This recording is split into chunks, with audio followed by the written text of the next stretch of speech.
बिस्मिल्लाहिर्रहमानिर्रहीम। आज हम डिस्कस करेंगे first year computer science and entrepreneurship की जो न्यू बुक है पंजाब टेक्स्ट बुक बोर्ड की कोर्स आउटलाइन के अकॉर्डिंग।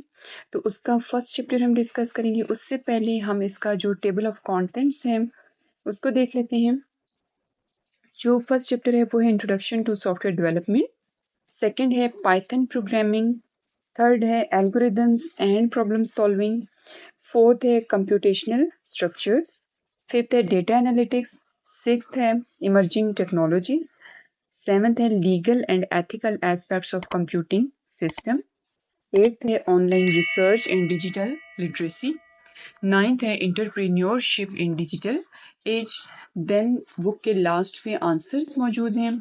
सो फर्स्ट चैप्टर को हम स्टार्ट करते हैं, इंट्रोडक्शन टू सॉफ्टवेयर डेवलपमेंट, जिसमें हमारा जो पहले है वो तो है इंट्रोडक्शन, जिसमें बेसिकली हम STLC इस चैप्टर में डिस्कस करेंगे और डिफरेंट जो टेक्नोलॉजीज़ वगैरह हैं उनको देख लेंगे। लाइक प्रोजेक्ट प्लानिंग होगी, मैनेजमेंट होगी, क्वालिटी एश्योरेंस होगी, software design patterns etcetera. So software development से हम स्टार्ट करते हैं। Software development is the process of creating computer program design to perform specific task. It involves writing code, testing it, and addressing any issues that arise. तो basically जो software development होती है वो एक ऐसा प्रोसेस होता है जिसमें कंप्यूटर प्रोग्राम्स को क्रिएट किया जाता है और उन पे जो स्पेसिफिक जो टास्क वगैरह होते हैं वो परफॉर्म करवाए जाते हैं। कोडिंग की जाती है, कोडिंग के बाद टेस्टिंग की जाती है और फिर अगर उसमें कोई इशू आता है तो उसको रिजॉल्व किया जाता है। अगर हम introduction to software development life cycle देखें तो इसमें बेसिकली STLC एक फ्रेमवर्क है जो डिफाइन करता है प्रोसेसेस को जो कि ऑर्गेनाइजेशंस यूज़ करती हैं कोई भी जो एप्लीकेशन है उसको बिल्ड कराने के लिए, from its initial conception to its deployment and maintenance. यानी कोई भी ऐप है उसको तैयार करने के लिए उसकी जो इनिशियल स्टेट है लाइक रिक्वायरमेंट गैदरिंग है वहाँ से काम स्टार्ट होगा, देन उसकी designing, coding, testing, deployment and maintenance stage तक उसको लेके जाएंगे। तो प्राइमरी पर्पस जो होता है SDLC का वो बेसिकली हाई क्वालिटी जो सॉफ्टवेयर है उसको डिलीवर करना, जो कि यूज़र की जो एक्सपेक्टेशंस हैं उसकी जो कंप्लीशन टाइम तक जो है उसको अचीव कर लेना, यानी reach completion with in time, and जो कॉस्ट उसकी एस्टिमेट की गई है और जो काम जो सॉफ्टवेयर कर रहा है वो एफिशिएंटली कर रहा है। तो इन सारी चीज़ों को, जो इन सारी फ्रेमवर्क एक्टिविटीज़ को SDLC में लेके चलना होता है। सो अगर हम फ्रेमवर्क इन सॉफ्टवेयर डेवलपमेंट देखें तो in software engineering a framework is a standardised and reusable set of concepts, practices and tools that provides a structured foundation for developing software applications.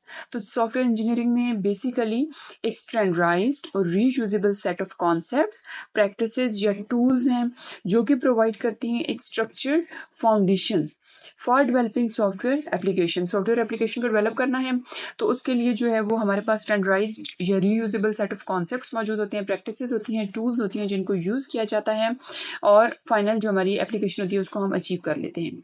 और बेसिकली इसमें प्री डिफाइंड कंपोनेंट्स मौजूद होते हैं और architecture मौजूद होते हैं जो कि फैसिलिटेट करते हैं implementation of specific software functionalities, allowing developer to focus on writing code specific to their application rather than reinventing common solutions.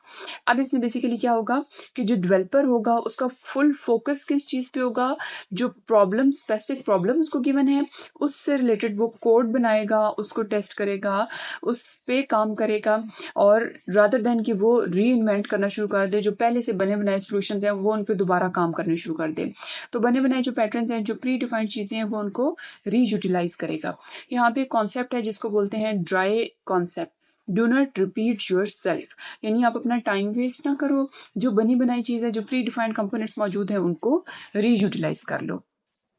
Then frameworks promote efficiency, consistency and code reusability that improve the overall quality and maintainability of software system. तो जो framework होता है वो किस चीज़ को promote करता है? Efficiency को। एफिशिएंसी देखें, जब बनी बनाई चीज़ें मौजूद होंगी उनको रीयूज़ कर लिया जाएगा तो वहाँ पे काम एफिशिएंटली होगा, कंसिस्टेंसी के साथ होगा, उसमें जो गलती के चांसेस हैं वो कम से कम हो जाएंगे। और कोड को जब रीयूज़ किया जाएगा तो वहाँ पे भी जो एफिशिएंसी वाला फैक्टर है वो आ जाएगा। सो इस तरह जो ओवरऑल जो प्रोडक्ट की क्वालिटी होगी, जो उसकी मेंटेनेबिलिटी होगी, वो इम्प्रूव हो जाएगी। और जो प्रोग्रामर का फुल फोकस होगा वो उस प्रॉब्लम, स्पेसिफिक प्रॉब्लम पे होगा।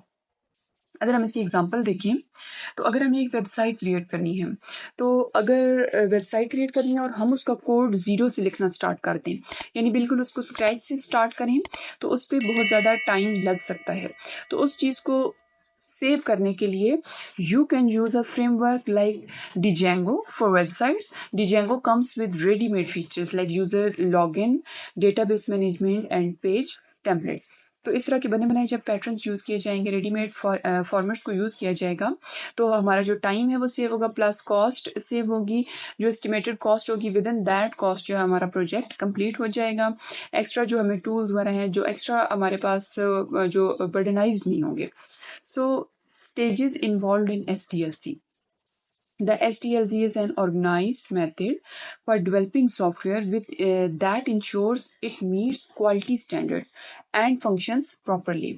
तो SDLC बेसिकली एक ऑर्गेनाइज्ड मेथड होता है, एक स्ट्रक्चर्ड मेथड होता है जिसमें सॉफ्टवेयर को डेवलप किया जाता है, और इस तरह का सॉफ्टवेयर उससे डेवलप होकर आता है जो कि इंश्योर करता है कि क्वालिटी स्टैंडर्ड्स और फंक्शन प्रॉपरली, यानी वो क्वालिटी को एक तो मीट करेगा, और दूसरा जो है उसके जो फीचर्स हैं, जो फंक्शंस हैं उसमें मौजूद होंगे, वो यूज़र की रिक्वायरमेंट के अकॉर्डिंग होंगे, और वो फंक्शंस प्रॉपरली वो अपना काम भी करेंगे। अब इसमें डिफरेंट जो स्टेजेस होती हैं हमारे पास, the first one is requirement gathering, second is design, third is coding या डेवलपमेंट, देन टेस्टिंग, फिर डिप्लॉयमेंट एंड मेंटेनेंस। तो वन बाय वन हम इन स्टेजेस को डिस्कस करेंगे। सो रिक्वायरमेंट गैदरिंग में क्या होता है? In this initial phase, the goal is to understand and collect what the software needs to achieve. This involves talking to the people who will use the software, as well as other stakeholders to find out their needs and expectations.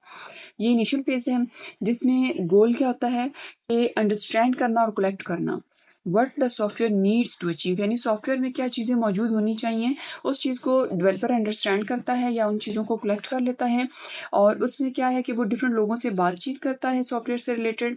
और इसके अलावा दूसरे जो stake holders होते हैं, जो end users होते हैं, जो लोग इन्वॉल्व होंगे उस सॉफ्टवेयर को जब बन जाएगा उसको यूज़ करने में, तो वो उन सब लोगों से उनकी एक्सपेक्टेशंस, उनकी डिमांड्स, उनकी नीड्स वो एक्सप्लोर करवाता है, यानी वो उनसे पूछता है, उनकी ब्रेनस्टॉर्मिंग करेगा, जिस तरीके से भी वो उनसे वो चीज़ें कलेक्ट कर लेगा।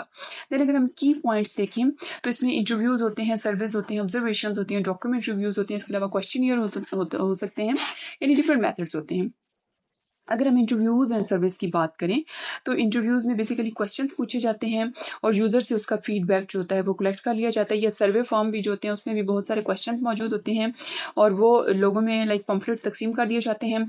लोग उस पर अपने जो रिव्यूज़ होते हैं, जो अपना फीडबैक होता है वो मैंशन कर देते हैं, और फिर उसकी बेस पे जो होता है डेवलपर अपना एक रिपोर्ट तैयार कर सकता है।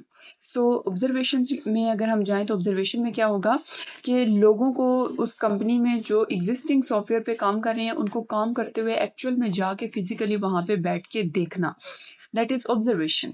यानी काम करते हुए एग्जिस्टिंग सिस्टम पे लोगों को ऑब्जर्व करना, और फिर जो है वो अपने नोट्स तैयार कर लेना, अपनी जो एक रिक्वायरमेंट्स हैं उनको गैदर कर लेना।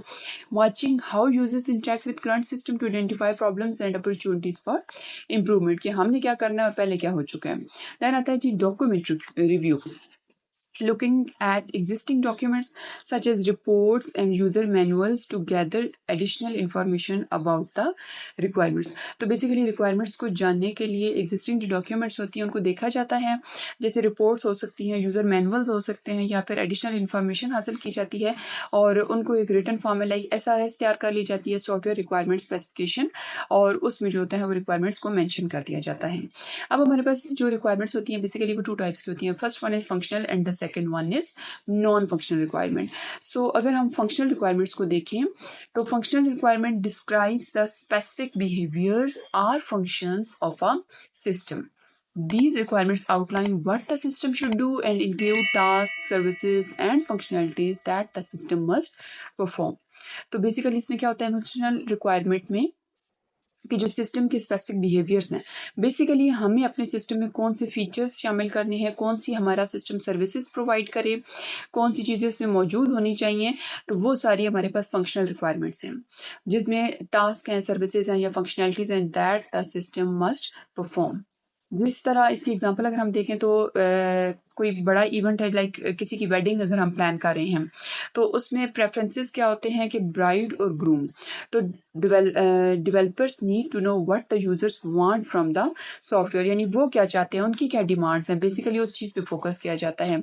So that is functional requirement, और ये डिफाइन करती हैं interaction between the system and it's user और अदर सिस्टम। अगर हम इसकी एग्जांपल लें तो हमारे पास लाइब्रेरी मैनेजमेंट सिस्टम है और उसके अंदर अगर यूज़र की रजिस्ट्रेशन करवानी है, तो सिस्टम क्या करेगा, यूज़र को अलाउ करेगा। अब वो स्टूडेंट्स भी हो सकते हैं, वो फैकल्टी भी हो सकती है कि वो अपना खुद को रजिस्टर करवाएं और अपना कोई ना कोई यूज़र जो अकाउंट है वो क्रिएट कर लें। उसके बाद अगर बुक बोरो करनी है, system should enable user to search for books and borrow them, यानी यूज़र जो है वो बुक्स को सर्च करेगा और उनको जो है वो क्या कहते हैं, बोरो कर लेगा। फिर अगर हम इन्वेंट्री मैनेजमेंट की बात करें, तो लाइब्रेरियन जो होंगे वो इस के एबल होंगे कि वो ऐड कर सकते हैं, अपडेट कर सकते हैं या रिमूव कर सकते हैं बुक्स को फ्रॉम इन्वेंट्री। अगर किसी ने बुक इशू करवा ली है तो वो उसको अपडेट कर सकते हैं या फिर अपनी उसमें से ऐड कर लेंगे, और जब बंदा जो है बुक वापस करेगा तो वो उसको रिमूव कर सकते हैं उस पर्सन का जो यूज़र अकाउंट है उसमें से। अगर हम नॉन फंक्शनल रिक्वायरमेंट्स की बात करें, तो non functional requirement define the quality attribute, performance criteria and constraints of the system.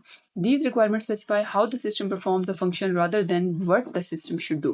अब इसमें हाउ की बात है, इसमें व्हाट की बात नहीं है, यानी सिस्टम कैसे कर रहा है वो होंगी नॉन फंक्शनल रिक्वायरमेंट, और सिस्टम क्या कर रहा है वो होंगी फंक्शनल रिक्वायरमेंट्स। अब इसकी अगर हम एग्जांपल देखें, उसी सेम एग्जांपल को हम आगे लेके चलते हैं with non functional requirements, library management system को। तो लाइब्रेरी में क्या होगा, अगर हम परफॉर्मेंस की बात देखें, the system should handle up to 1000 simultaneous users without performance degradation, यानी सिस्टम में अगर 1000 user at the same time उसको यूज़ करते हैं तो सिस्टम को जो है वो डाउन नहीं होना चाहिए, डिग्रेडेशन उसमें नहीं आनी चाहिए। अगर हम रिलायबिलिटी की बात करें, तो system should be available to 99.9 of the time, ensuring high availability and minimal downtime, यानी 24/7 अगर हम कहते हैं तो सिस्टम जो है वो अवेलेबल होना चाहिए और डाउन टाइम उसमें नहीं होना चाहिए। अगर हम लास्ट इसका फीचर देखें सिक्योरिटी, तो system user data should be encrypted and access should be controlled through secure authentication mechanism. हर यूज़र ने अगर अपना अकाउंट क्रिएट किया है तो उसका अकाउंट जो है दूसरे से हाइड होना चाहिए, इनक्रिप्टेड होना चाहिए, और वो अपने प्रॉपर जो उसका लॉगिन आईडी है उसके थ्रू जब वो इंटर होगा तो वो अपने जो डेटा है उसको एक्सेस कर सके और कोई दूसरा उसके डेटा को एक्सेस ना कर सके। देन अगर हम इन दोनों के दरमियान में डिफरेंस देखें, तो functional requirement define specific behaviour or functions of the system. Specific behaviour है तो फंक्शनल रिक्वायरमेंट्स हैं, और अगर जो क्वालिटी एट्रीब्यूट्स और कॉन्स्ट्रेंट्स की बात हो रही है तो वो नॉन फंक्शनल में जाएगा। अगर हमारे पास है कि what the system should do तो वो है फंक्शनल, अगर how the system should perform that is non functional. Then आता है जी फंक्शनल में directly related to user interactions and system task, और जो नॉन फंक्शनल होती है वो सिस्टम की परफॉर्मेंस, यूजिबिलिटी, रिलायबिलिटी, सिक्योरिटी वगैरह से रिलेटेड होती है।